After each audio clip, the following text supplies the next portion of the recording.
नमस्कार, मैं हूं शम्स तहर खान और आप देख रहे हैं वारदात। पिछले करीब 2.25 साल से दिल्ली के एक थाने के मालखाने में डब्बे में बंद श्रद्धा का वो अपने हाथों से अंतिम संस्कार करना चाहते थे। यही उनकी आखिरी ख्वाहिश थी। लेकिन अफसोस, एक बेटी का अंतिम संस्कार भी एक बाप को नसीब नहीं हुआ। श्रद्धा के पिता विकास वॉलकर की रविवार सुबह मुंबई में दिल का दौरा पड़ने से मौत हो गई। अपनी मौत से ठीक 6 दिन पहले उन्होंने वारदात की टीम से आखिरी बार बातचीत की थी।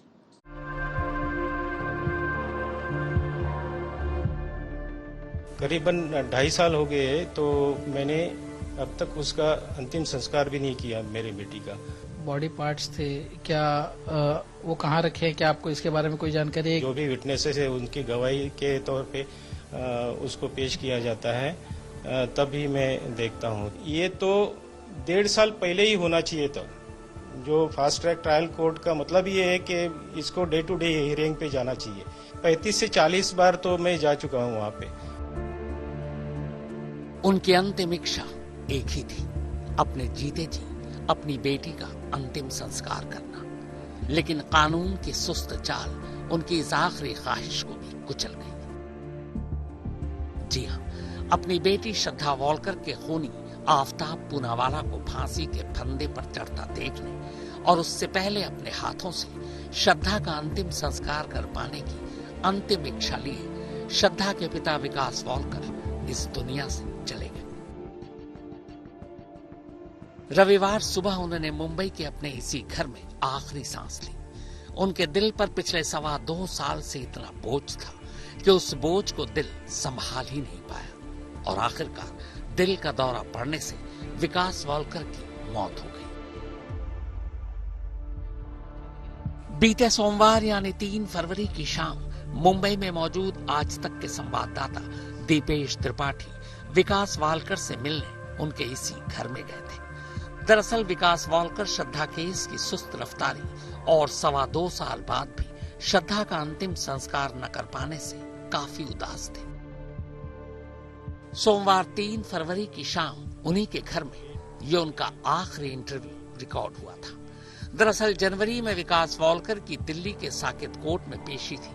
उसी दौरान उन्होंने वारदात की टीम से केस प्रॉपर्टी के तौर पर पिछले 2.25 साल से दिल्ली पुलिस के मालखाने में रखे श्रद्धा की लाश के नाम पर चंद हड्डियों को उन्हें सौंपे जाने और उसका अंतिम संस्कार करवाने के लिए मदद मांगी थी। इसी के बाद विकास वॉलकर और उनकी वकील सीमा कुशवाहा से बातचीत करने के बाद 4 फरवरी की वारदात में उनका पूरा आखिरी इंटरव्यू चला था। इस शो के ऑन एयर होने के बाद उन्होंने बाकायदा आज तक का शुक्रिया भी अदा किया था। पेश है विकास वॉलकर की जिंदगी का वो आखिरी इंटरव्यू और उनका पूरा दर्द।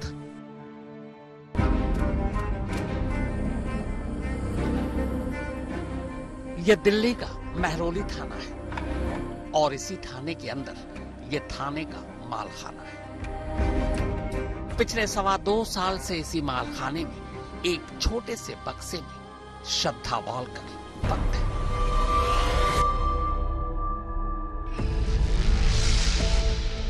महरौली थाने से लगभग 4 किलोमीटर दूरी पर यह साकेत कोर्ट है।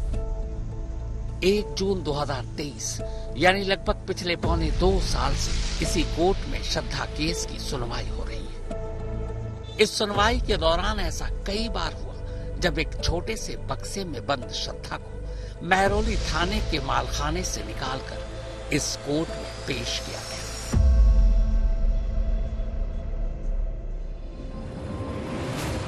यह विकास वॉलकर है, श्रद्धा के पिता। नवंबर 2022 में इन्हें पहली बार पता चला था कि उनकी बेटी अब इस दुनिया में नहीं है। उनकी बेटी श्रद्धा के इसी दोस्त यानी आफताब पूनावाला ने श्रद्धा का कत्ल करने के बाद लाश के टुकड़ों को महरौली के जंगलों में किश्तों में ठिकाने लगा दिया था। लगभग 2.25 साल विकास वॉलकर को भी हो चुके हैं, ये जानते हुए कि उनकी बेटी श्रद्धा अब इस दुनिया में नहीं है। श्रद्धा के नाम पर कुछ है तो छोटे से बक्से में बंद उसकी चंद हड्डियां। मगर इस बदकिस्मत बाप की बदनसीबी देखिए कि श्रद्धा तो छोड़िए, उसकी लाश के बचे खुचे टुकड़े तक उन्हें अंतिम संस्कार के लिए नहीं सौंपे गए। बीते 1.25 साल से जब जब विकास वालकर साकेत कोर्ट में हाजिर होते हैं तो बस कभी कभार कोर्ट रूम के अंदर ही उन्हें बक्से में बंद श्रद्धा नजर आ जाती है। जहाँ रखे वो तो मुझे पता नहीं, लेकिन कोर्ट में जब उसकी गवाही, जो भी विटनेसेस है उनकी गवाही के तौर पे उसको पेश किया जाता है, तभी मैं देखता हूँ। न जाने ये कैसा मजाक है जो कानून के नाम पर एक बेबस बाप के साथ किया जा रहा है, जिस बाप की जवान बेटी को पहले ही उससे छीन लिया गया, जिसके कत्ल और कत्ल के तरीके की कहानी को सुनकर श्रद्धा को न जानने वाले भी गमजदा हो जाते हैं। उसी श्रद्धा के अंतिम संस्कार के लिए पिछले 2.25 साल से उसके बाप को इंतजार कराया जा रहा है। तो एक व्यक्ति ड्यू टू डिले प्रोसीजर जो है हो रहा है, उसके वजह से अपनी बेटी के लास्ट रिचुअल्स भी नहीं वो पूरे कर पा रहे हैं।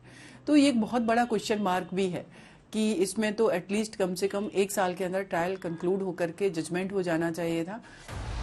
ऊपर से सितम देखिए कि महरौली थाने के इस मालखाने से 4 किलोमीटर दूर साकेत कोर्ट के रास्ते 1200 किलोमीटर दूर मुंबई तक श्रद्धा कब पहुंचेगी, यह अब भी कोई बताने वाला नहीं है।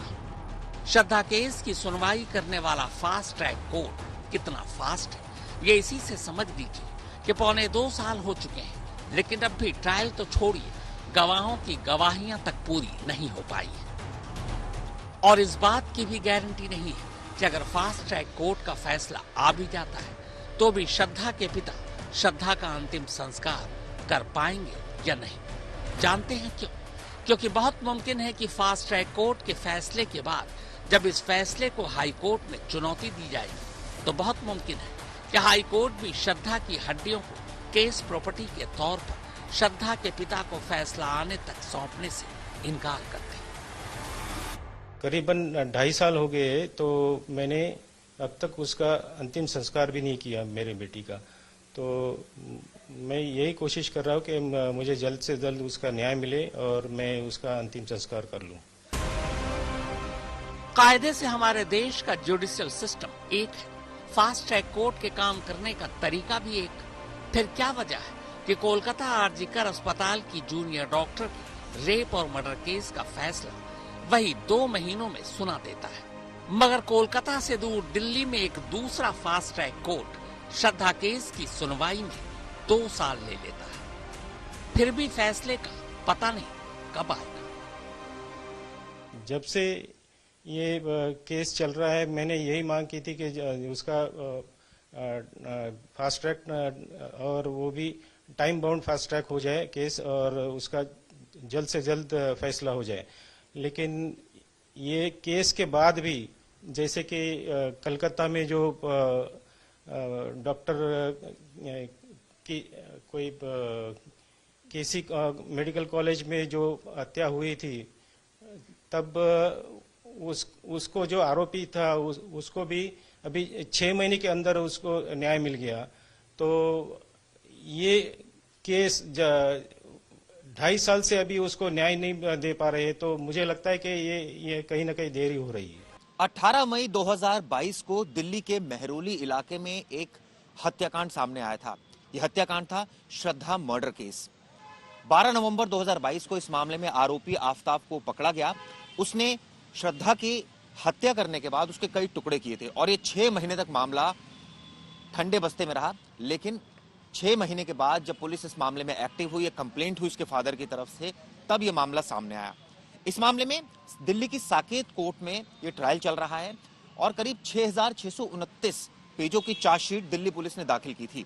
इस मामले में आरोपी के खिलाफ कई चार्जेस लगाए गए थे। न सिर्फ हत्या बल्कि साक्ष्य के साथ छेड़छाड़ जैसे तमाम संगीन अपराध इस मामले में दर्ज किए गए थे। श्रद्धा मर्डर केस का खुलासा 12 नवंबर 2022 को हुआ था, जब दिल्ली के महरौली इलाके में आफताब पूनावाला पकड़ा गया। आफताब की गिरफ्तारी के बाद पता चला कि श्रद्धा का कत्ल 18 मई 2022 को ही कर दिया गया था, मगर श्रद्धा की लाश नहीं मिली थी, क्योंकि आफताब ने श्रद्धा की लाश के टुकड़े कर उन्हें महरौली के किराए के घर में फ्रिज में रख दिया था और फिर अगले 3 महीनों तक वो किश्तों में उन टुकड़ों को फ्रिज से निकालकर महरौली के जंगलों में फेंकता रहा। चूंकि वक्त बहुत ज्यादा बीत चुका था, लिहाजा पुलिस को लाश के नाम पर श्रद्धा की चंद हड्डियां ही मिली थी। डीएनए टेस्ट से यह साबित हो गया था कि हड्डियां श्रद्धा की है। मीडिया की सुर्खियों के चलते श्रद्धा केस को फास्ट ट्रैक कोर्ट में भेज दिया गया। एफआईआर दर्ज होने के 75 दिन बाद 24 जनवरी 2023 को दिल्ली पुलिस ने इस मामले में चार्जशीट दाखिल की। चार्जशीट दाखिल होने के बाद लगभग 3 महीने फास्ट ट्रैक कोर्ट ने चार्ज फ्रेम करने में ही लगा दिए। 9 मई 2023 को चार्ज फ्रेम हुआ, मगर चार्ज फ्रेम होने के बाद भी ट्रायल शुरू करने के लिए अदालत ने लगभग 1 महीना और ले लिया। 1 जून 2023 से श्रद्धा केस के मुकदमे की सुनवाई इसी साकेत कोर्ट में शुरू हुई। उम्मीद थी कि 6-9 महीने में फैसला भी आ जाएगा। निर्भया केस में भी फास्ट ट्रैक कोर्ट ने 9 महीने में अपना फैसला सुना दिया था, लेकिन अफसोस ऐसा हुआ नहीं। मुकदमे की कार्रवाई बीते पौने 2 साल से जारी है और आलम यह है कि इस केस में जो 212 गवाह हैं, उनमें से अभी सिर्फ 165 गवाहों की ही गवाहियां पूरी हो पाई है, यानी 47 गवाहों की गवाहियां अब भी बाकी है। पिछले जनवरी 2023 को केस शुरू हो गया ट्रायल में, तो अब तक तकरीबन कंप्लीट होने को आए हैं। अभी शायद टोटल 212 विटनेसेस है, उसमें से लगभग 165 विटनेसेस कंप्लीट हो चुके हैं और बाकी अभी जो भी है वो सारे इन्वेस्टिगेशन टीम बस वही बचे हैं, तो उनका अभी ट्रायल होना बाकी है। मुंबई से दीपेश त्रिपाठी और दिल्ली से अमरदीप के साथ चिराग गोठी, आज तक। करीब 2 साल पूरे होने वाले हैं फास्ट ट्रैक कोर्ट में इस मुकदमे को शुरू हुए, लेकिन अभी तक इस केस में डे टू डे हियरिंग शुरू ही नहीं हुई। अब 2 साल बाद कोर्ट ने यह फैसला लिया है कि मार्च से इस केस की सुनवाई रोजाना होगी, यानी अब भी मई से पहले इस मुकदमे में फैसला आने की उम्मीद नहीं है, क्योंकि अभी तक गवाहों की गवाहियां भी पूरी नहीं हो पाई।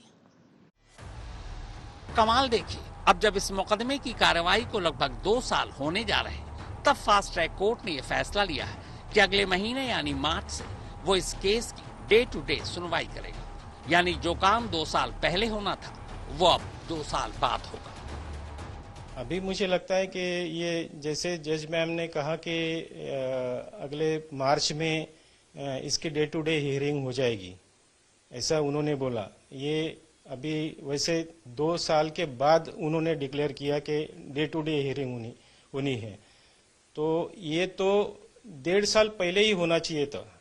जो फास्ट ट्रैक ट्रायल कोर्ट का मतलब ये है कि इसको डे टू डे हियरिंग पे जाना चाहिए।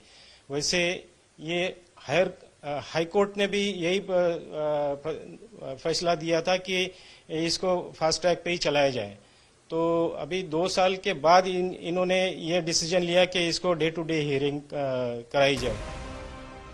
पिछले 2 सालों में वैसे ही विकास वालकर सिर्फ कोर्ट में 35-40 बार हाजिरी लगा चुके हैं। मुंबई से दिल्ली आने जाने, रहने खाने का खर्च अलग। अभी लगभग 35 से 40 बार तो मैं जा चुका हूँ वहाँ पे, और उसका सारा मतलब जो भी एक्सपेंसेस होता है वो मुझे ही करना पड़ता है। वहाँ पे जाके रहने का, आने जाने का खर्चा, खाने पीने का खर्चा, तो मुझे अभी वैसे मतलब मेरे बेटे को भी लेके जाना पड़ता है हमेशा, तो पता नहीं अभी ये और कितने महीने और जाना पड़ेगा। 3 जनवरी को विकास वालकर ने हमसे बात की। कोर्ट में पिछले 2 सालों से क्या चल रहा है, श्रद्धा वालकर मर्डर केस की अपडेट क्या है, कोर्ट में मामला कहां तक पहुंचा है, इन्हीं सब चीजों को जानने के लिए हम उनसे मिलने गए थे। तब विकास वालकर काफी मायूस नजर आ रहे थे। उनको उम्मीद थी कि उनको न्याय जल्द से जल्द मिलेगा, लेकिन 2 साल से ज्यादा समय बीत जाने के बाद भी न्याय तो छोड़िए, अपनी बेटी का अंतिम संस्कार तक वो नहीं कर पाए थे। इतना ही नहीं, पिछले 2 साल से कोर्ट के चक्कर काटते काटते विकास वालकर की आर्थिक परिस्थिति भी जवाब दे रही थी। इधर विकास वालकर अपना सब कुछ खोकर इंसाफ की खातिर मुंबई से दिल्ली के चक्कर काट रहे, तो वहीं दूसरी तरफ असली गुनहगार यानी आफ्ताब पूनावाला आराम से तिहाड़ जेल में बंद है। उसे भी पता है कि अपने देश में इंसाफ जल्दी नहीं मिलता। उसे ये भी पता है कि अभी तो फास्ट ट्रैक कोर्ट एक शुरुआत है। अगर गलती से फांसी की सजा मिल भी गई तो फांसी का वो फंदा उसके गले से न जाने कितने बरस दूर है। पर क्या सचमुच आफताब पूनावाला को श्रद्धा मर्डर केस में सजाए मौत मिलेगी? क्या फास्ट ट्रैक कोर्ट की नजर में ये case rarest of rare case की कैटेगरी में आएगा? आरजीकर अस्पताल की जूनियर डॉक्टर के केस में कोर्ट के फैसले ने इस सवाल को और भी गहरा बना दिया है। मुंबई से दीपेश त्रिपाठी और दिल्ली से अमरदीप के साथ चिराग गोठी, आज तक।